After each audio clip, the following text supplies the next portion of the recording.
Assista agora O Legado de Pitágoras.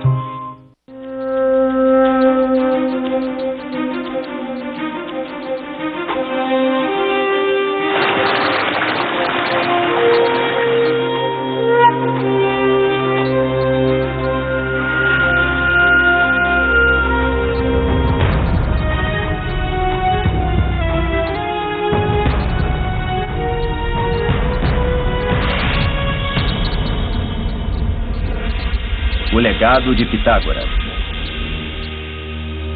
Versão brasileira, Som de Veracruz Studios. Distribuição Sinapse. Larsa, uma cidade ao sul do Iraque, um dia foi um lar de civilização mesopotâmica em desenvolvimento. Em 1923, vários tabletes de argila datados da era babilônica foram encontrados aqui. Um dos tabletes de argila incluía uma série de números misteriosos. Pitágoras e outros.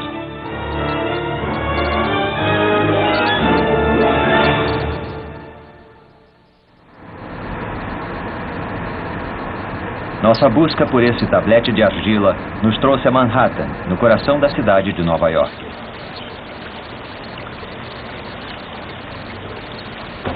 A Universidade de Colômbia é uma instituição com séculos de existência e com longa tradição intelectual.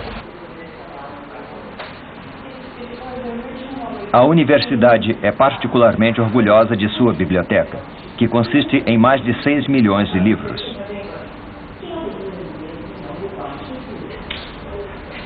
Muitos materiais raros contendo informações valiosas são guardados aqui. O que nos trouxe aqui foi um registro feito pelos babilônios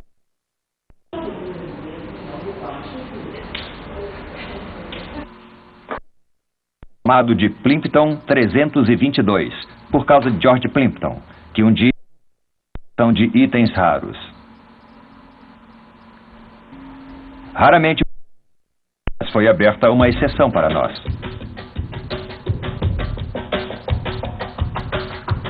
Ele foi criado há 3.700 anos pelos babilônios. Não é sabido ao certo onde esse tablete foi encontrado. Não se sabe de onde ele veio. A maior parte dos tabletes babilônicos foram trazidos por pessoas que os roubaram de algum lugar. Não se sabe de onde veio o Plimpton 322. É de algum lugar ao sul do Iraque. Mas, mais que isso, não se sabe.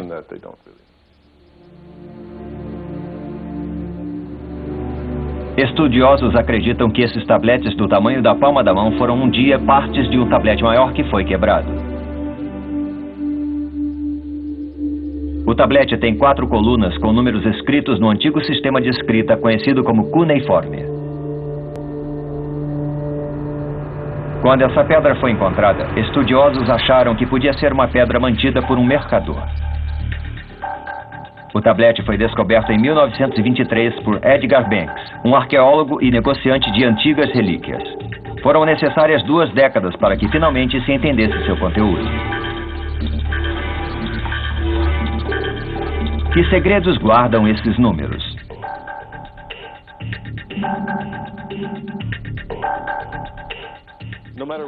Não importa qual o seu significado, não importa qual o seu propósito exato. O que ele mostra é que os babilônios tinham técnicas de cálculo sofisticadas, das quais não temos nenhum entendimento real.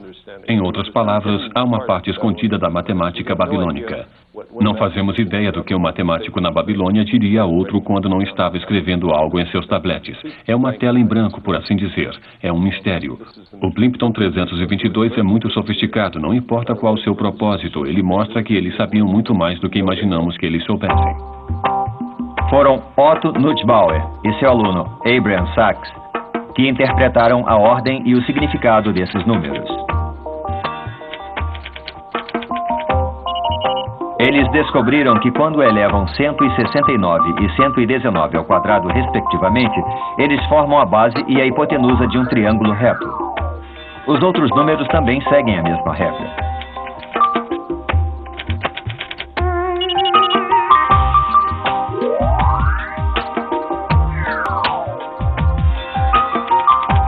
No Plimpton 322 estão escritos os comprimentos dos catetos de 15 diferentes triângulos retângulos. Eles são os triângulos retângulos que vemos no Teorema de Pitágoras. Esse tablete tem muitos exemplos, mas aqueles triângulos têm lados de números inteiros, como 3, 4, 5, ou 5, 12, 13, mas o Teorema de Pitágoras é bem mais generalizado. Os triângulos não têm só lados de números inteiros, eles podem ter segmentos de comprimentos variados. E os tabletes não contêm nenhum exemplo com lados de números não inteiros. O quadrado da hipotenusa de um triângulo retângulo é igual à soma dos quadrados dos catetos. Esse é o bem conhecido Teorema de Pitágoras. É bem surpreendente. 1 milênio antes de Pitágoras ter nascido, os babilônios de 3.700 anos antes entenderam esse importante conceito matemático. Por que então nos referimos a ele como Teorema de Pitágoras? Ninguém sabe quem provou o teorema primeiro. Geralmente se considera que Pitágoras fez a primeira prova, apesar de não haver como confirmarmos isso. Mas se tornou uma tradição chamada de Teorema de Pitágoras. Ninguém mais pode reivindicar a prova, apesar do teorema ser conhecido, em casos especiais, em muitas civilizações além da grega. Ele era conhecido na Babilônia, na Índia e na China. E todas essas civilizações tiveram suas próprias provas. Algumas delas podem ter precedido a de Pitágoras, mas ninguém sabe ao certo. O filósofo e matemático grego Pitágoras foi um homem famoso há 2.600 anos. Ele acreditava que tudo era composto por números. Ele passou 20 anos no Egito pesquisando essa ideia através dos estudos de geometria e de astronomia. Depois de voltar à Grécia, ele ensinou aritmética, geometria, música e astronomia, entre outras matérias. A sociedade pitagórica acreditava que um novo teorema como esse, capaz de desvendar propriedades ocultas da natureza, fosse uma revelação divina. Pitágoras tentou entender a harmonia de seu mundo através da matemática. Aqueles que entravam para o círculo fechado da sociedade pitagórica viviam juntos em sua escola, não tendo posses pessoais. Eles viviam dando atenção somente aos estudos. O ensinamento de Pitágoras era envolto em um véu de mistério, conhecido apenas por lendas. Eles viviam em uma comunidade. Muitos descobriram novos conhecimentos, apresentando-os em nome de Pitágoras. Eles só se interessavam em buscar a verdade. Para eles, a matemática era como uma religião que esclarecia a mente. Eles conheceram muitas características especiais dos números que estudavam. A sociedade pitagórica dividia os números em pares e ímpares, se referindo aos ímpares como masculinos e pares como femininos. Eles desenvolveram figuras para expressar números e as relações entre eles. Através de meticulosas buscas, eles descobriram pela primeira vez o chamado número perfeito. Um número perfeito é um número natural em que a soma de seus divisores, excluindo o mesmo, é igual ao próprio número.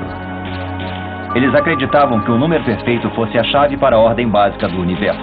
Séculos depois, Santo Agostinho diria que os céus e a terra levaram 6 dias para serem criados, porque 6 é um número perfeito. A sociedade pitagórica achava que os elementos não eram a base do mundo, mas a relação entre esses elementos formavam a base de todo o mundo. Eles acreditavam que a harmonia era muito importante. Pitágoras foi um dos primeiros a usar termos como harmonia e cosmos.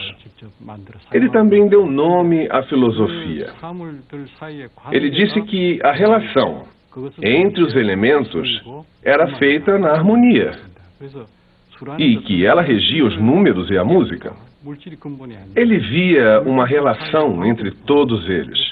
Ele achava que os números expressavam a harmonia e, subsequentemente, explicavam todas as coisas.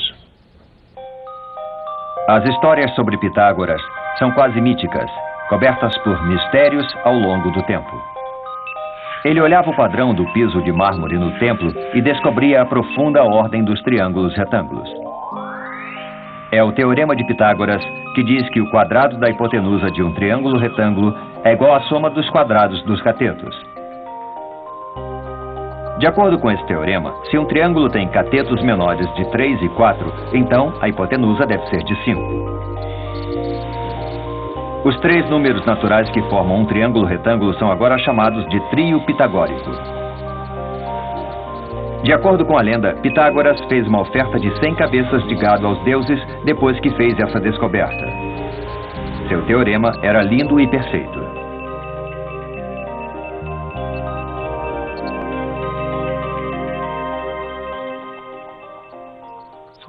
Por causa de Pitágoras, acreditamos que a matemática ocidental começou na Grécia. A lógica estava no centro da matemática grega. Eles usaram a lógica para provar coisas com figuras e foi assim que consolidaram o seu conhecimento do mundo. Muitas pessoas sabiam dessas coisas por experiência própria. As pessoas sabiam pela vivência que os lados de um triângulo eram 3, 4 e 5. Mas ele provou em um teorema que A ao quadrado mais B ao quadrado é igual a C ao quadrado. Isso se aplica em todos os casos de um triângulo retângulo. E foi com esse conhecimento que ele sintetizou muitas informações. A matemática dos triângulos retângulos, junto com o Teorema de Pitágoras, formou a base da geometria da Grécia Antiga e até a base de sua civilização. Os templos gregos eram lindos e maravilhosos, construções que revelavam sutilmente a geometria que eles amavam. Esse imenso anfiteatro foi criado de acordo com o equilíbrio adequado e a razão harmoniosa. É incrivelmente bonito porque a razão dá um senso de estabilidade a ele. Um tijolo que parece não intencional esconde um segredo, enquanto um pilar esconde uma verdade matemática. Entre eles, podemos encontrar uma proporção áurea, que os antigos gregos chamavam de razão mais perfeita e mais harmoniosa. Para chegar a ela, você divide os lados de um quadrado em quadrados iguais e põe 1/4 de círculo dentro de um deles. Daí você produz um ponto na linha base. Ela tem a razão de 1.618/1, que é conhecida como a proporção áurea. O piso e as laterais do Partenon têm retângulos que seguem a proporção áurea. Na famosa Vênus de Milo, você pode ver uma proporção áurea que é considerada a mais estável e bela.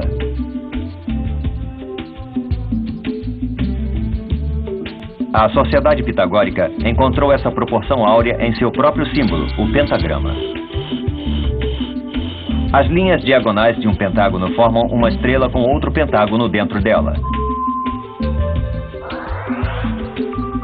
Todas as linhas na estrela seguem a proporção áurea.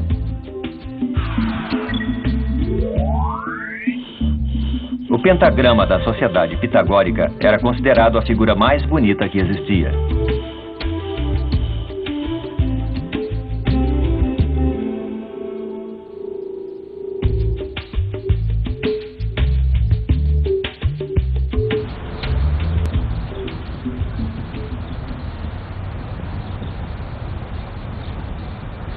O Teorema de Pitágoras esteve oculto na lenda, mas ficou finalmente conhecido no mundo 3 séculos depois da morte de Pitágoras na Alexandria, no Egito.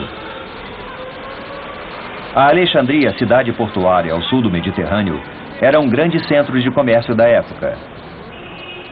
2.300 anos atrás, Alexandre o Grande conquistou esse lugar e ordenou que uma nova cidade fosse construída aqui.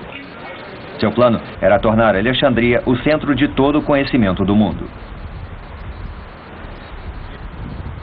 Aqui, eles construíram a Torre do Farol da Alexandria, a maior do mundo na época. Apesar do farol ter desaparecido, ele ainda é considerado uma das 7 maravilhas do mundo antigo, junto com as pirâmides do Egito.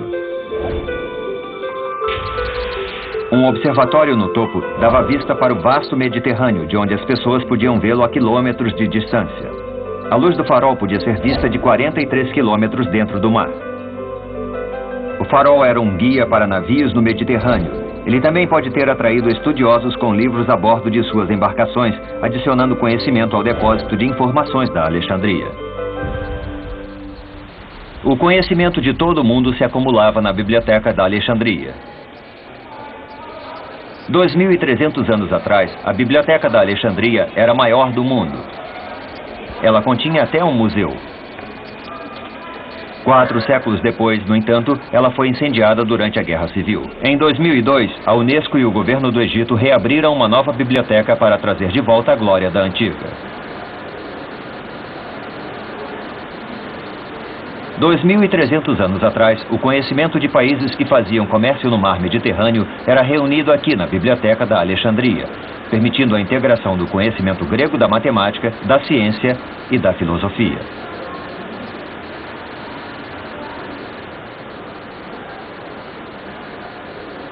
A antiga biblioteca era o coração da cidade portuária da Alexandria.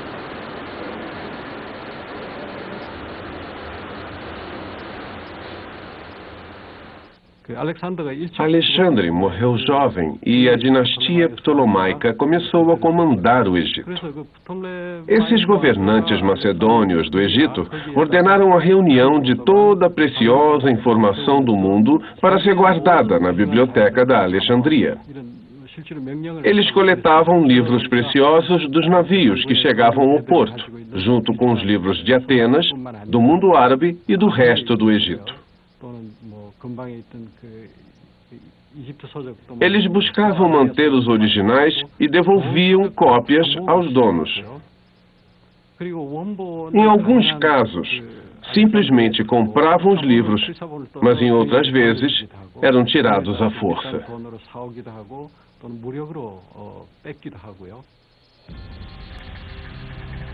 Produzimos uma imagem por computação gráfica de como a biblioteca deveria ser há 2.300 anos.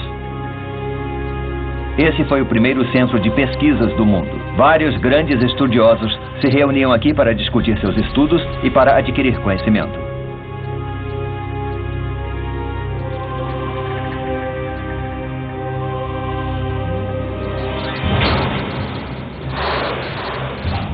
Nos depósitos, rolos de papiros egípcios eram mantidos. Na época, dizem que havia entre 200 e 500 mil rolos de papiro mantidos lá. Em tal escala, podia ser verdade que todo o conhecimento do mundo na época estivesse guardado lá. Um dos estudiosos renomados que vinha aqui era Euclides, uma figura importante no desenvolvimento da geometria.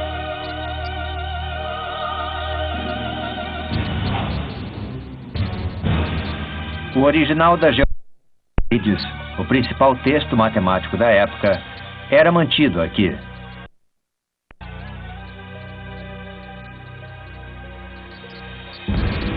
Durante algum tempo, o segundo livro mais lido depois da Bíblia. Euclides tinha conseguido com esse livro uma síntese de todo o conhecimento matemático dos antigos gregos.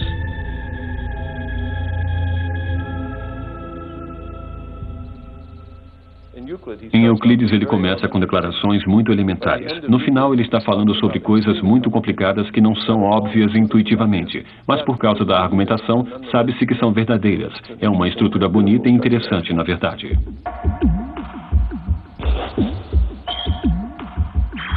A primeira demonstração usando figuras na geometria de Euclides é o Teorema de Pitágoras, usando um esquadro de carpintaria.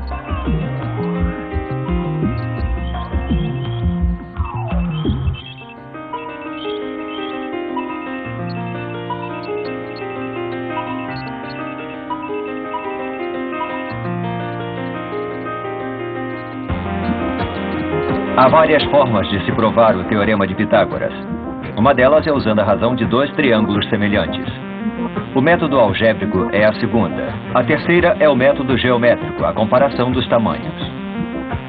Nos últimos 2 milênios houve mais de 300 demonstrações do Teorema de Pitágoras. Não foram só matemáticos que provaram o teorema.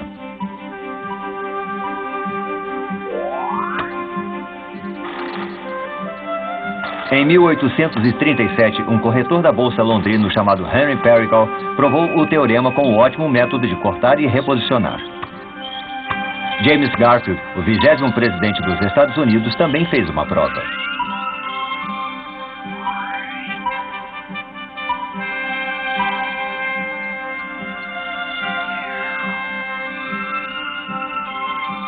Por que tantas pessoas nos últimos milhares de anos provaram esse teorema de tantas maneiras diferentes?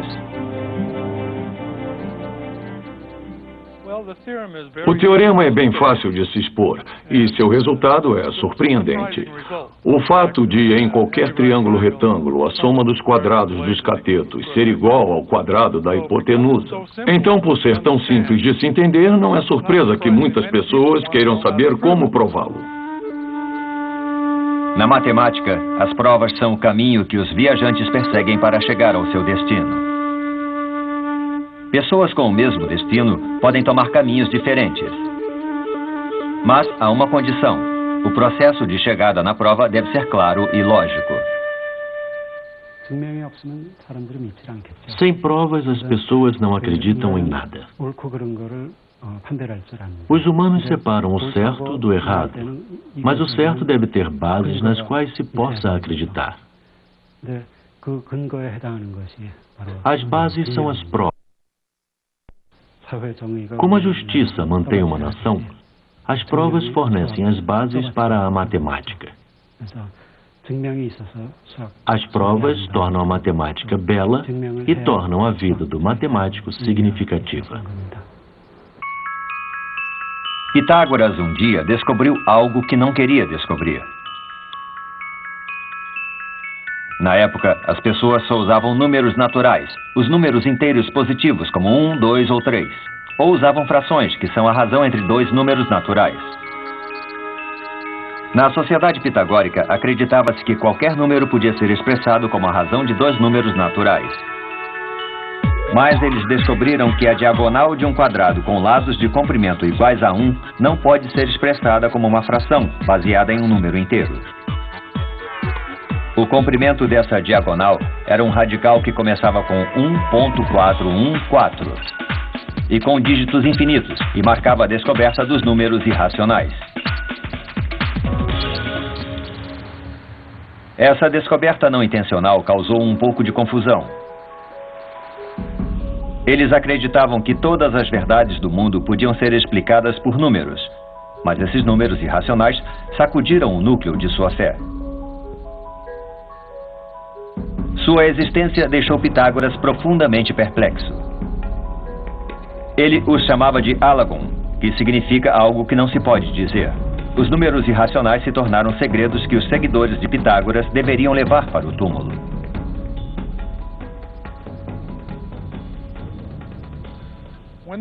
Quando descobriram que a diagonal de um quadrado unitário, de 1 por 1, não era a razão de dois números inteiros, eles ficaram chocados e não queriam destruir sua teoria de que tudo dependia de números inteiros.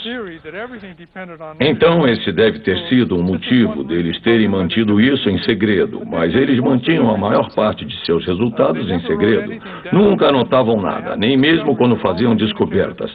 Eles comunicavam tudo oralmente. Não há registro escrito de nada que a escola pitagórica tenha feito.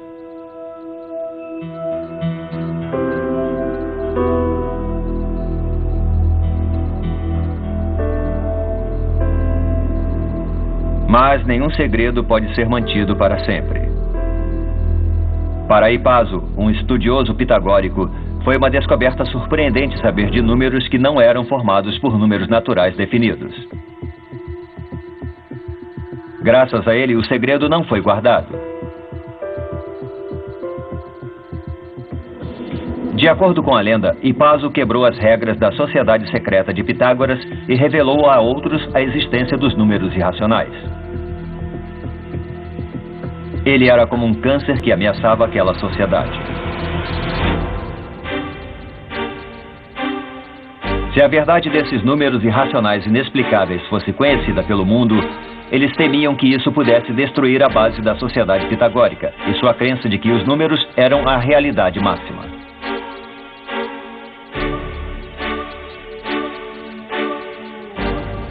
Os confusos alunos de Pitágoras finalmente chegaram a uma decisão difícil.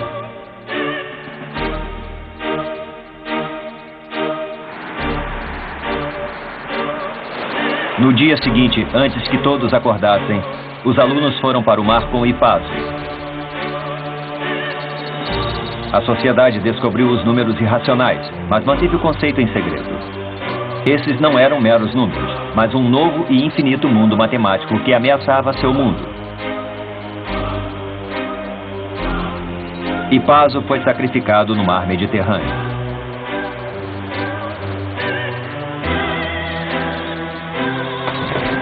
E assim, a descoberta pitagórica dos números irracionais ficou perdida na história, pelo menos por um tempo.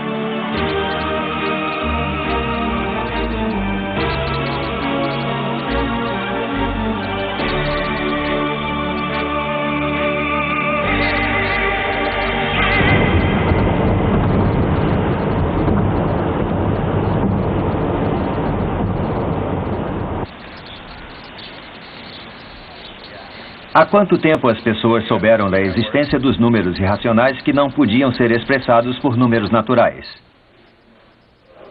A Universidade de Yale, de 300 anos, tem a segunda maior biblioteca universitária do mundo, uma vasta coleção de 12 milhões de livros. Um famoso volume aqui é a Bíblia de Gutenberg, a primeira Bíblia a ser impressa.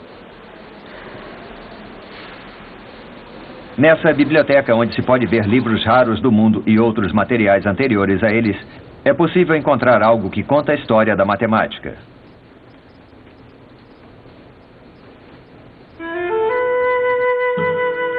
Esse é um tablete de argila da Babilônia, chamado de YBC 7289.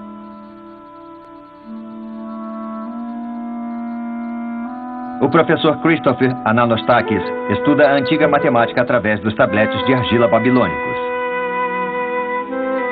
Surpreendentemente, os números cuneiformes e desenhos do tablete de argila são sobre um triângulo retângulo.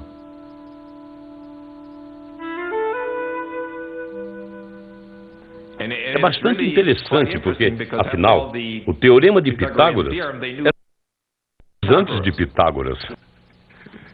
Eles eram gênios, eu acho. Muito bons. E nós ainda os admiramos.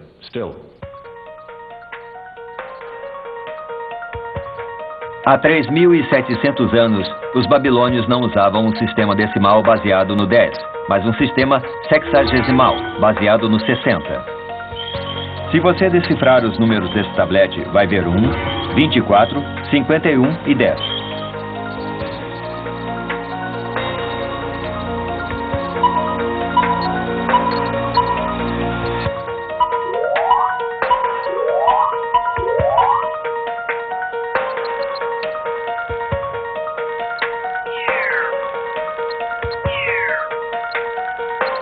Quando troca esses números para o sistema decimal, tem um número que se inicia com 1.4142, um número irracional infinito.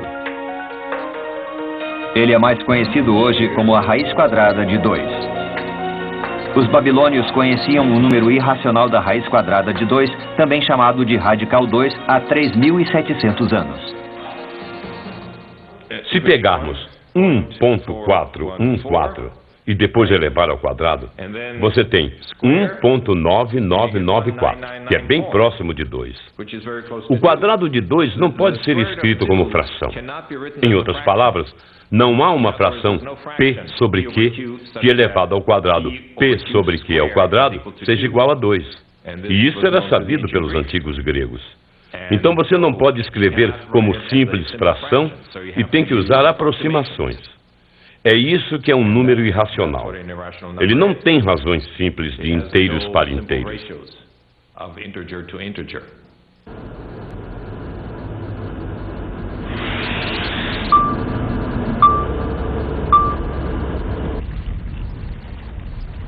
O desafio humano de buscar o final dos números irracionais infinitamente longos começou tempos atrás. Essa é a ilha italiana da Sicília, no meio do mar Mediterrâneo. Siracusa é um ponto turístico popular localizado ao leste da Sicília. Ela foi lar do histórico matemático Arquimedes, famoso por correr nu pela cidade depois de descobrir o bastante conhecido princípio de Arquimedes, enquanto estava em sua banheira. Em 1965, a construção de um hotel no centro da cidade atraiu a atenção do povo de Siracusa. Na época, uma tumba foi encontrada. Pensam ser a tumba de Arquimedes. O terreno da tumba ainda está bem preservado na frente do hotel. A busca por objetos deixados para trás por Arquimedes há 2.200 anos ainda continua.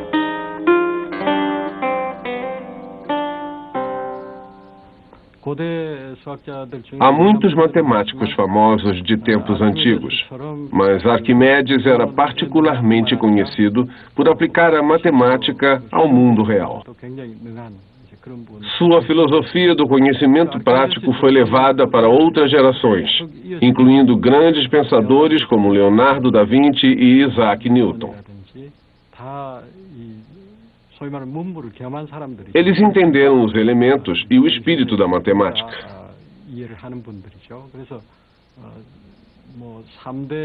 Quando alguém pensa em quais foram os maiores matemáticos de todos os tempos, Arquimedes sempre entra na lista. Uma escola em Siracusa tem uma estátua de Arquimedes.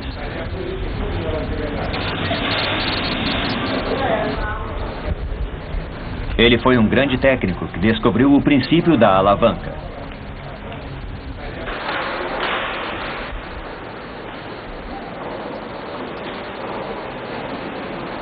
Ele foi inventor de uma bomba chamada de parafuso de Arquimedes e também da catapulta.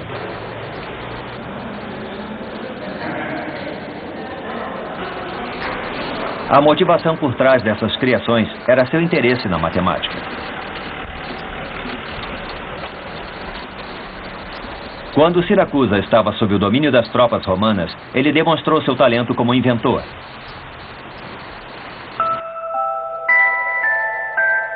Até sua morte, Arquimedes se dedicou à geometria, esperando descobrir toda a verdade escondida nos círculos e nas esferas.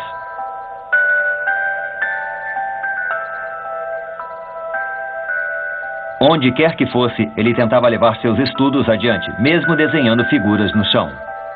Para Arquimedes, o círculo era a coisa mais perfeita e mais bonita de ser vista.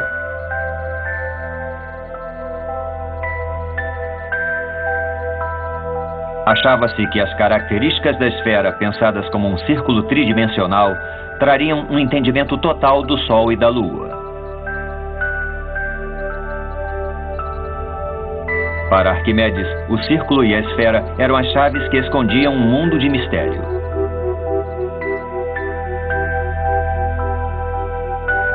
Então, um dia, quando Arquimedes estava medindo a circunferência de um círculo, ele descobriu uma característica importante comum a todos os círculos. A circunferência de círculos era um pouco mais do que 3 vezes o comprimento de um diâmetro. Mais precisamente, a razão era de 3,14, um número que conhecemos como π. Para as pessoas daquele tempo, o π era um conhecimento útil para medir o quanto uma carruagem tinha se movido ou a quantidade de madeira necessária para uma construção. Arquimedes queria determinar o valor exato de π.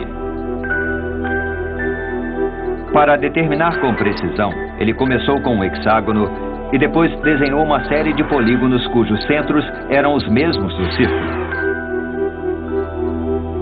Quando chegou aos polígonos com 96 lados, ele descobriu que π era mais do que 3,14 e menos que 3,142, porque o círculo era maior que o perímetro do polígono inscrito dentro dele, mas era menor que o perímetro do polígono ao redor do círculo.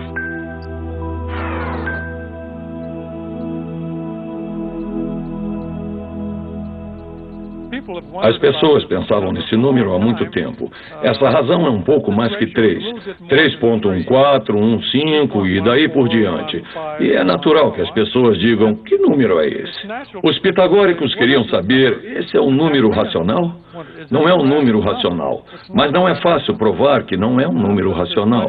Arquimedes realmente deu uma contribuição muito importante para a matemática quando mostrou que esse número π também ocorre quando você calcula a área de um disco circular.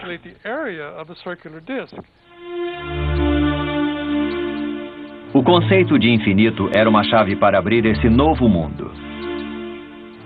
E o primeiro caminho para esse mundo foi encontrado no triângulo retângulo. Durante milhares de anos, o teorema de Pitágoras foi considerado uma verdade imutável. A diferença mais importante entre a matemática grega e a matemática anterior era a ideia de que você tem que provar os teoremas. E a ideia de que, se começar com algumas suposições, que são chamadas de axiomas, então, apenas usando a lógica e as regras básicas da matemática, você cria mais e mais teoremas. Essa, eu acho, é a grande invenção grega. O teorema de Pitágoras, uma característica fundamental dos triângulos retângulos, se tornou base para a medição. Através de um processo chamado de triangulação, que usa razões de triângulos semelhantes, pode-se medir as alturas de montanhas ou navios.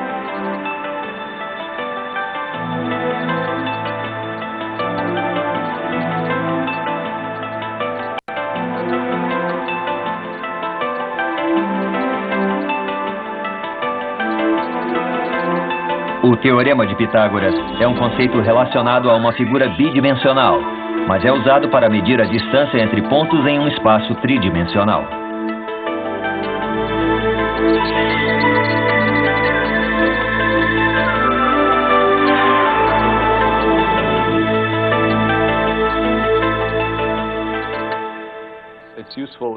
É útil na matemática moderna. É a base de quase todos os cálculos na geometria de natureza prática. Então, na moderna matemática, nós coordenamos sistemas. Temos um eixo X vindo por aqui e um eixo Y indo por aqui. E você tem que saber qual a distância entre dois pontos. E para calcular essa distância, você tem que saber o teorema de Pitágoras. Esse é o cálculo básico em toda a geometria na computação gráfica. Assim que você começa a criar programas e fazer gráficos, você tem que usar o teorema. Então, é a base da qual depende toda a geometria analítica.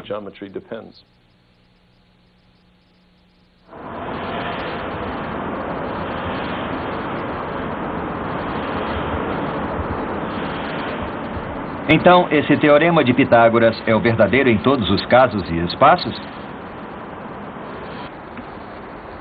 Deixamos a sala de aula e trouxemos o triângulo para um grande espaço do mundo real para demonstrar sua exatidão. Usando satélites e outros equipamentos modernos, temos pontos precisos para um triângulo retângulo gigante, começando em um estádio de beisebol na capital da Coreia do Sul, Seul. Outro ponto foi um local no porto de Muko, na mesma latitude de Seul. O terceiro e último ponto foi uma praia ao longo do rio Kumgang, que fica na mesma longitude de Seul.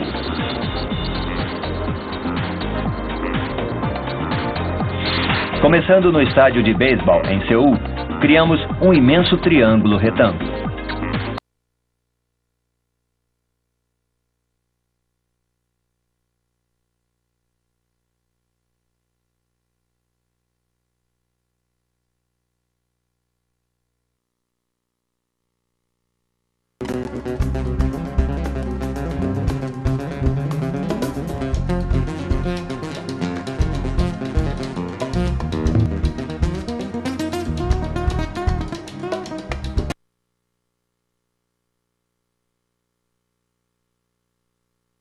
Tem cargo pona, pona, pona, etapa.